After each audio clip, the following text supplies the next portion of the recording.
जज्बा पनप रहा है माननीय उपेंद्र कुशवाहा को लेकर। इस जज्बे को और शिद्दत और जुनून पैदा होना चाहिए उस जज्बे में, तभी बात बनेगी भाई मेरे।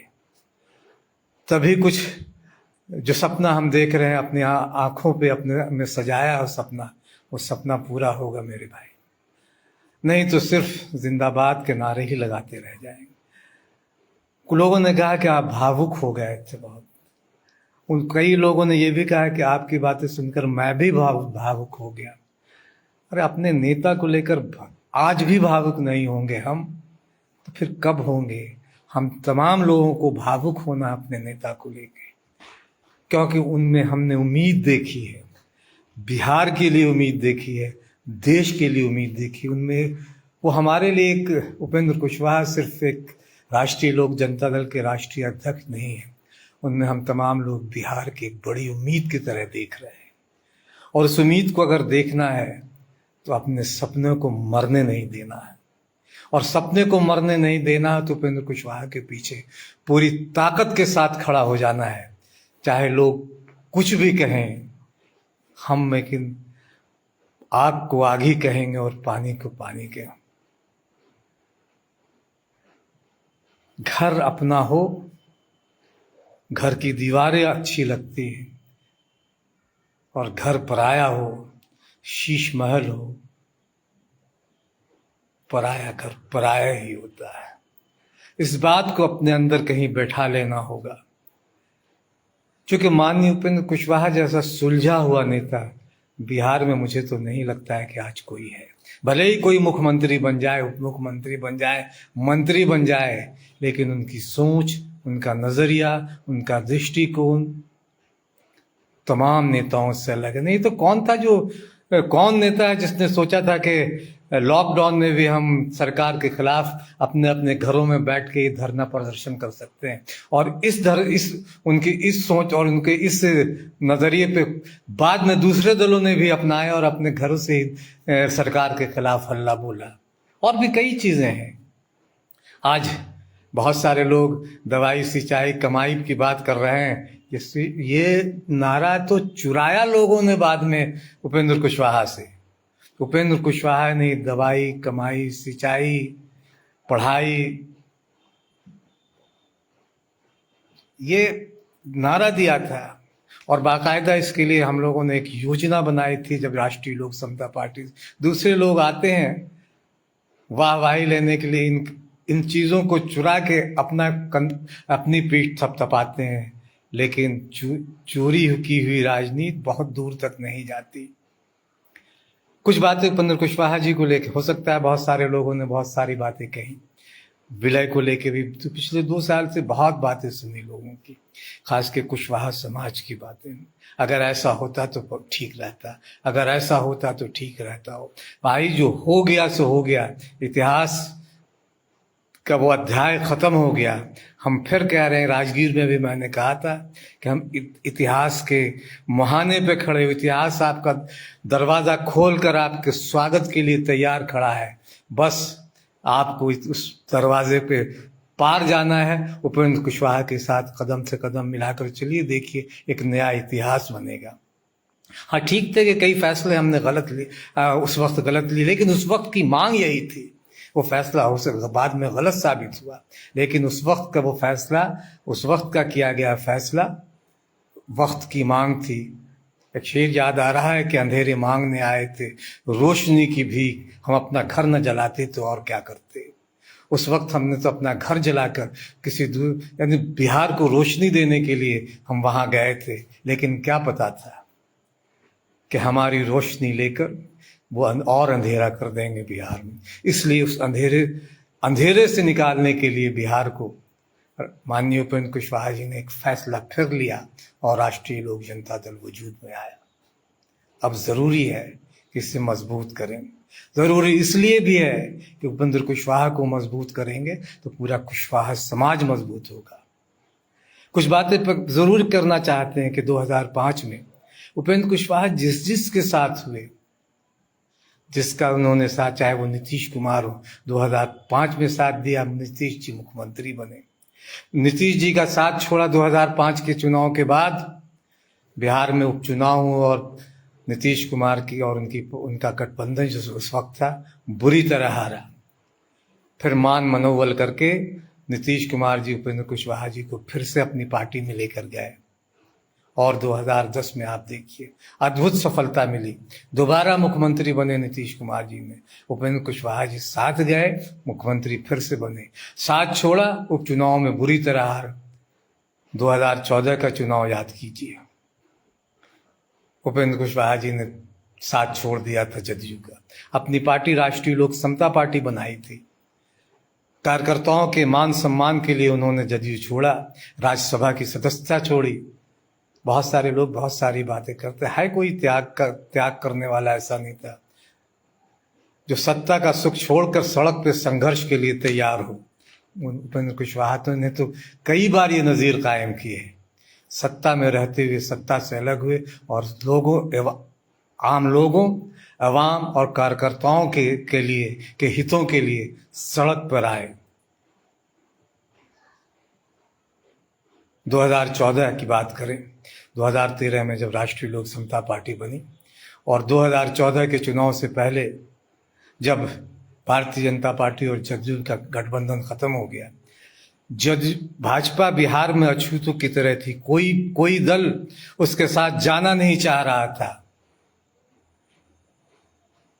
तब सबसे पहला हाथ उपेंद्र कुशवाहा जी ने बढ़ाया था भाजपा की तरफ। हाँ, ये सही है कि सिर्फ 3 सीटें ही मिली, जबकि हमें और भी मिलनी चाहिए थी, लेकिन वक्त और हालात उस वक्त ऐसे थे कि हमने बिहार और बिहार के हितों के लिए, हमारे नेता ने बिहार और बिहार के हित के लिए 3 सीटों पर समझौता करना कबूल किया। बाद में दूसरे दल आए, रामविलास जी भी आए बाद में, लेकिन बाद में आए भाजपा को अगर किसी ने उस वक्त 2014 में सहारा दिया, साथ दिया, ठीक है कि वो राष्ट्रीय पार्टी थी, लेकिन बिहार में उसे कोई उस वक्त 2014 में उसका कोई साथ नहीं दे रहा था। तब हमारे नेता माननीय उपेंद्र कुशवाहा जी ने कहा, आइए हम आपके साथ होते हैं। उसूल नजरियाती टकराव थे, वैचारिक मतभेद थे, लेकिन अपने कुछ सरोकारों के लिए जिन मुद्दों को लेके वो बातचीत करते रहते हैं, उसके बाद उन्होंने साथ दी और एनडीए गठबंधन बिहार में जिस तरह से कामयाब हुआ वो भी इतिहास का। और 2015 में हालांकि हम लोग साथ लड़े, लेकिन याद कीजिए 2015 में एनडीए गठबंधन में रहते हुए भाजपा ने 5 या 6 फेज का में चुनाव हुआ था, उस वक्त असेंबली का चुनाव हुआ था। भाजपा अपने राष्ट्रीय नेताओं की तस्वीरों के सहारे ही बिहार को फतह करने में लगी थी। होर्डिंग पोस्टरों पर 1 आध 2 नेताओं की फोटो थी और दूसरे तीसरे चरण के बाद जब भारतीय जनता पार्टी को लगने लगा कि कुछ गड़बड़ हो गई है, तब फिर होर्डिंग और पोस्टरों और बैनरों में एनडीए गठबंधन में उपेंद्र कुशवाहा की भी तस्वीरें लगने लगी, लेकिन तब तक बहुत देर हो चुकी थी। उसी दौरान गया में कुछ लोगों ने भाजपा के एक नेता के समर्थन में वही मुख्यमंत्री कैसा हो जैसा नारा लगाया था। वो नारे हवाई साबित हुए। अगर उपेंद्र कुशवाहा जैसा मुख्यमंत्री कैसा हो, उपेंद्र कुशवाहा हो जैसा नारा लगा होता 2015 में, तो 2015 में भाजपा और एनडीए गठबंधन की सरकार ही बिहार में बनती। लेकिन भाजपा को उस वक्त लगा कि नहीं, हम अपने राष्ट्रीय नेताओं के काम के बदले चुनाव जीत जाएंगे, लेकिन ऐसा हुआ नहीं। तो उपेंद्र कुशवाहा ने जिस दल का साथ दिया, 2020 में हम लोगों ने अकेले चुनाव लड़ा और देखिए हाँ नीतीश कुमार जी का क्या हाल हुआ। हमने नीतीश कुमार जी 2015 के बाद 2017 में नीतीश कुमार जी फिर से पलटी मार के आ गए एनडीए गठबंधन में। 2019 के चुनाव में ज़रूर उन्हें सफलता मिली। हम उतने कामयाब नहीं हुए, लेकिन सच ये है कि हमने अपने दौर 2020 का चुनाव, जहां अलग गठबंधन के साथ हम लोग चुनाव लड़के 125 से ज़्यादा सीटों पर इतने वोट लेकर आए जिसने एनडीए को भी परेशान किया और महागठबंधन को भी परेशान किया। उस गठबंधन के नेता माननीय उपेंद्र कुशवाहा जी थे। इस बात को आप तमाम लोगों को नहीं भूलना चाहिए, खास के उस कुशवाहा समाज को, लवकुश समाज को, जिसके अगुवाई उपेंद्र कुशवाहा करते हैं। उस समाज को इधर उधर ताकने झांकने की कहीं जरूरत नहीं है। उपेंद्र कुशवाहा ने राष्ट्रीय लोक जनता दल बनाकर उनका अपना एक घर बनाया है। उस घर को मजबूत करना तमाम बिहार के 10-11% कुशवाहा समाज की नैतिक जिम्मेदारी है। भले कोई भी दल हो, किसी बड़े वालीशान मकान में आपके समाज के किसी नेता को ला के बैठा भी देता है, कितने दिनों तक वो शेर है कि मुझसे क्या बात लिखानी है कि मेरे लिए कभी सोने कभी चांदी के कलम आते हैं। उनके लिए सोने और चांदी के कलम तो आएंगे, लेकिन कुछ दिनों के लिए। राष्ट्रीय लोक जनता दल तो आपका अपना घर है, जिसे उपेंद्र कुशवाहा ने तैयार किया है। उस घर को मजबूत करना पूरे कुशवाहा समाज की जिम्मेदारी बनती है।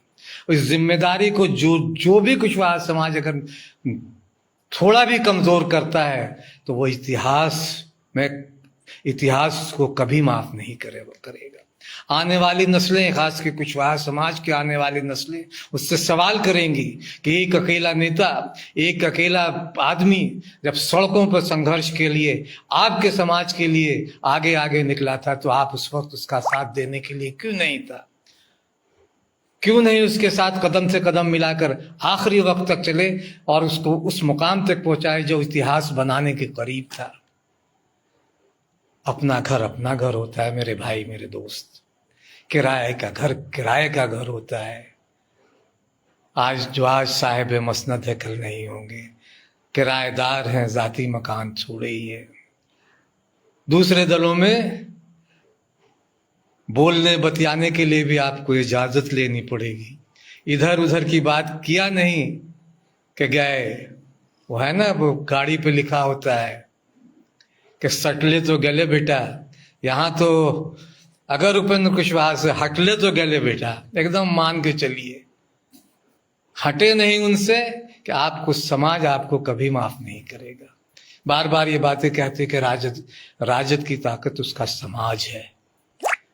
उपेंद्र कुशवाहा का समाज अगर उनकी ताकत बनता है, उनकी नींव में अगर आता है, तो बाकी दूसरे समाज आपकी तरफ नजर उठा के देख रहे हैं। आप जिस दिन उनकी नींव के मजबूत पत्थर बन के खड़े हो जाइएगा, यकीन मानिए दूसरे समाज आकर आपको इतनी मजबूती देंगे कि आपने जो अपने आंखों में जो सपना सजो रखा है, वो सपना पूरे होने में दुनिया की कोई ताकत नहीं रोक सकती है। लेकिन जरूरत इस बात की है कि उसको ताकत दीजिए, उनको ताकत दीजिए और अपने घर को मजबूत कीजिए। दूसरे घरों में ताक झांक करना, मैंने राजगीर में भी कहा था कि दूसरे के घरों में ताकना झांकना छोड़िए। उनसे भाईचारा कीजिए, उनसे रिश्तेदारी निभाइए।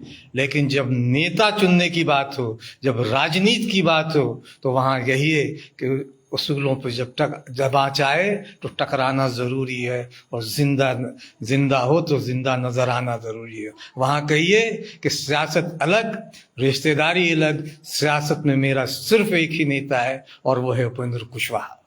जिस दिन हिम्मत के साथ आप ऐसा कह जाइएगा, यकीन मानिए उस दिन इतिहास में आपका नाम स्वर्ण अक्षरों में लिखा जाएगा। इतिहास बदलने के करीब है आप, इतिहास बनाने के करीब है आप, बिहार को बनाने के करीब है आप। सिर्फ एक बार हिम्मत करके, ताकत करके हो जाओ तैयार साथियों, अभी नहीं तो कभी नहीं। और करो वार पे वार साथियों, अभी नहीं तो कभी नहीं। उपेंद्र कुशवाहा जी ने तो सत्ता को छोड़कर संघर्ष की राह अख्तियार कर ली है, एक घर अपना बनाया है। मैंने जैसा पहले बार बार कह रहा हूं कि उन्होंने एक घर अपना बनाया है। उस घर में आप तमाम लोगों की हिस्सेदारी होनी चाहिए, क्योंकि अपने घर में अगर एक टूटा फूटा स्टूल भी मिलता है तो वहां भी आपको अगर मिलता है बैठने की जगह जमीन पर बैठने की भी जगह मिलती है, सोने की जगह मिलती है, तो घर अपना कहलाता है। लेकिन एक आलीशान महल में कोई आपको सब कुछ समर्पित करे और फिर किसी टूटे फूटे स्टूल या जमीन पर बिठा दे, तो फिर सवाल तो उठेगा ही। सवाल उनकी नीयत पर भी उठेगा और आपकी निष्ठा पर भी।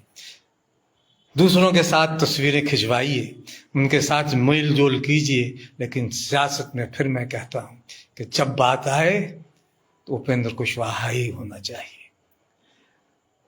साथियों, दोस्तों, 2025 में अभी देर है, लेकिन सबसे जरूरी चुनाव हम लोगों के लिए 2024 का लोकसभा चुनाव है। इस लोकसभा चुनाव में आपको अपनी पूरी ताकत से, जितनी भी सीटों पर हम चुनाव लड़े, राष्ट्रीय लोक जनता दल चुनाव लड़े, अपनी पूरी ताकत से लगा देना है और अभी से तैयारी करनी है कि हम 2024 में उपेंद्र कुशवाहा और उनके तमाम साथियों को जितवाकर संसद भेजेंगे। वो हमारी ये बुनियाद 2025 में हमारे सपनों को उड़ान देगा। यकीन मानिए 2024 की जो बुनियाद बनाएंगे, 2025 हमारे सपनों को हकीकत में बदलेगा। इसमें कहीं से कोई दो राय नहीं है। बहुत सारी बातें हैं, बहुत सारी बातें कहनी है, लेकिन सवाल ये है कि जिस दिन आप जाग जाइएगा, 10 से 11% कम नहीं होते, 10 से 11% यादवों के बाद दूसरा बड़ा प्रतिशत आपका है। कहते हैं कि राजद के साथ उसका पूरा समाज वो ठोक कर अपने नेता के लिए हर एक उस उम्मीदवार को वोट देता है जिसे उनके नेता ने चुनाव मैदान में भेजता है। जरूरत सिर्फ इस बात की है कि उपेंद्र कुशवाहा के लिए आपको हर उस आदमी का वोट देना है। चाहे उपेंद्र कुशवाहा ने जिसे भी चुनाव मैदान में उतार दिया, 11% वोट अगर आपका हो दे दिया, तो यकीन मानिए इतिहास तो ऐसा बदलेगा कि सालों तक फिर उसकी धमक सुनाई पड़ेगी। बिहार में नई तस्वीर बदलेगी, लेकिन जरूरत आपको मजबूती के साथ खड़े होने की है। उपेंद्र कुशवाहा को पूरी ताकत देने की है, थोड़ी सी ताकत नहीं। थोड़ी सी ताकत देने से फिर वही बात हो जाएगी जो 2020 में हम कई सीटों पे चुनाव जीतते जीतते हार गए, क्योंकि आधे अधूरे मन से नेता ने हमारे कहा था कि कंजूसी दिखाई। मैंने कहा, लेकिन मैं मानता हूं कि कंजूसी भी दिखाई और कमजोरी भी दिखाई। अभी से लग जाइए। का चुनाव बहुत निर्णायक चुनाव है। भविष्य में हम राष्ट्रीय लोक जनता दल और माननीय उपेंद्र कुशवाहा की सियासत का 2024 के चुनाव के नतीजे ही तय करेंगे। और इसमें अगर आपने अपनी पूरी ताकत और पूरी ऊर्जा नहीं लगाई मेरे भाई, तो यकीन कीजिए जहां थे वहीं खड़े रह जाएंगे। इसलिए जरूरत है, उपेंद्र कुशवाहा जी को अगर ताकत देनी है तो आपको आपके समाज को पूरी शिद्दत के साथ खड़े होकर उस घर को मजबूत करना होगा जो घर आपका अपना है। किराए के घर को मजबूत करने से ज्यादा जरूरी है कि अपनी टूटी फूटी झोपड़ी, अपने टूटे फूटे घर को इतना मजबूत करें कि जो भी आए उस घर में शरण ले। हमें किसी दूसरे के घर में शरण लेने की तरफ जरूरत ना पड़े, दूसरे घर की तरफ देखने की जरूरत ना पड़े, दूसरे लोगों को हमारे घर की तरफ, हमारे मजबूत घर की तरफ देखने की जरूरत महसूस हो। हम अपने घर को इतना मजबूत बनाएं। जरूरत इस बात की है, जिस तरह से 2020 के चुनाव के बाद माननीय मुख्यमंत्री नीतीश कुमार को उपेंद्र कुशवाहा की जरूरत महसूस हुई, तब उन्होंने विलय करवाने का फैसला लिया। नहीं तो अगर आप उस वक्त मजबूत नहीं होते, हम 125-150 सीटों पर 1 लाख से लेकर 5,000 तक वोट नहीं लाए होते, तो क्या हमारी पूछ इतनी होती?